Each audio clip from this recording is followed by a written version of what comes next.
Thank you for plugging into this Family Life News podcast, streaming issues-driven, family-focused news.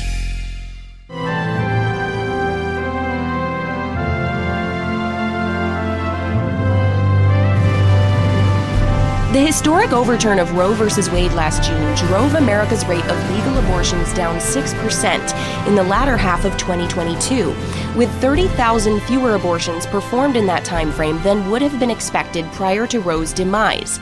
But abortion strongholds remain, one of them the abortion pill Mifepristone. It's been legal since the Clinton administration, but has made headlines recently due to concerns over the drug's safety. Whether it should remain accessible is a battle being played out in the courts and culture. We're covering the story today on this edition of Faith Under Fire. I'm Abigail Hoffland. The FDA's approval for Mifepristone came as clinical trials showed a low rate of complications. More than 5 million U.S. women have used the drug since its approval back in 2000. But the Alliance for Hippocratic Medicine is challenging claims that the drug is safe, especially since the FDA has lessened restrictions on Mifepristone in recent years. Perhaps the most notable change was a COVID provision that allowed abortion pills to be ordered online and sent by mail. This is something that the abortion industry had been pushing for a long time. And then they argued that because of the pandemic, women shouldn't have to go to the abortion center to pick out the pills and that they should be allowed to just order them and get them through the mail. But of course, as we know, a lot of women are going to end up in the emergency room. And so in reality, the goals of trying to keep women from having to go out or interact with the healthcare system were not being met. And it just put women at even greater risk of a whole host of complications. That's Tessa Longbonds of the Charlotte Lozier Institute, where researchers have discovered that risks associated with chemical abortion are alarmingly high. We found that chemical abortions had a much higher rate of emergency room visits than do surgical abortions. And in fact, that rate had been increasing. It increased over 500% during the study, which was 2002 to 2015. And we also saw that a lot of those emergency room visits were being miscoded as miscarriages. And we dug into that a little bit, and we found that women whose abortions were miscoded were more likely to need multiple hospital admissions, were more likely to need follow-up surgery to complete the abortion. And so this was really appearing to impact the type of care that they were receiving. Even in cases where the drug works as advertised, women often deal with Mifepristone's physical and emotional side effects, which can be severe. It is painful, it lasts multiple days, and it involves a lot of cramping and bleeding. Many women are surprised by the pain and bleeding that they experience, and they do wish that they had known ahead of time what the process was going to be like. It used to be that all complications involving Mifepristone were required to be reported. In 2016, the FDA lessened their requirements so that hospitals need only report deaths.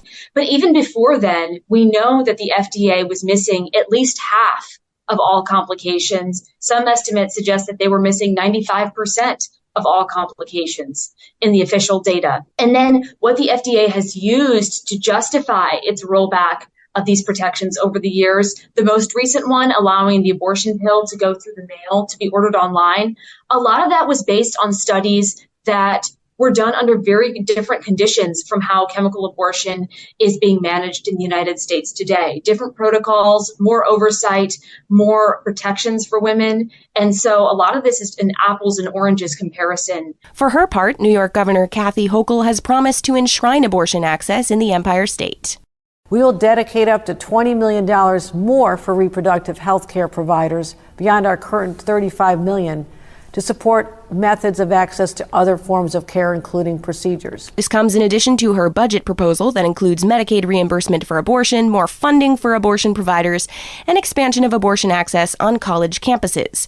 Without ever using the word woman, she implies it's a woman's rights issue. We are forced to confront a painful reality that the fundamental rights that my grandmother's generation had to fight for were stripped away with one decision. But some of New York's feminists disagree. Here's Emily Capello with Feminists Choosing Life of New York. I mean, if we're talking about women's rights, you kind of have to go back to the first feminists and the fact that they were actually pro-life. And feminism initially was never intended to be built on this foundation of crushing of the weak. And this excessive access to abortion that the third and fourth wave feminists are fighting for today is really, it's a far cry from women's empowerment. Capello says the lack of reporting is made worse by the absence of medical appointments on the front end of prescriptive decisions. You need an ultrasound. It's the most sure way to determine how far along your pregnancy is and if it's ectopic. So if you don't have that, you don't know if the pregnancy is ectopic or if it's further along than, say, 10 weeks, because after 10 weeks, the risks increase. And also without any kind of follow-up for mental health. They don't require any follow-up. Tessa Longbond says it's reasons like these that a recent Fifth Circuit ruling was so important. What the Fifth Circuit did was essentially bump things back to how things were before the FDA made some changes to the regulations in 2016. So that involves requiring that only physicians can dispense the abortion pill, requiring that there be follow-up visits, making sure that all complications are reported, and saying that the pills have to be dispensed in person, that they can't go online, that they can't go through the mail. And so these were safety protections that had actually been weakened by the FDA in recent years and that were being challenged in the district court lawsuit. And the Fifth Circuit said, we're going to go back to how things were and hold it there as the case proceeds. In response to the legal tug-of-war that has been playing out in the lower courts, the Supreme Court temporarily blocked the Fifth Circuit's decision. That stay was set to expire yesterday, but has now been extended to this Friday, April 21st. So the parties are filing briefs, and then it's going to be up to the Supreme Court to decide what to do next. But they're giving it a look, and we hopefully will hear from them soon. While advocates of life await a decision, Tessa Longbond reminds us of the American people's take. There have been polls done recently, and a majority of Americans are not confident in everything that the FDA has done. They're not confident that the pills are safe. They disagree that it's safe to distribute these drugs through the mail. And as Emily Capello puts it, women don't need more abortion. Especially in New York, we need more life-affirming resources. It's honestly degrading to women to say that you need abortion to succeed. You've been listening to Faith Under Fire. Reporting for Family Life, I'm Abigail Hoffland.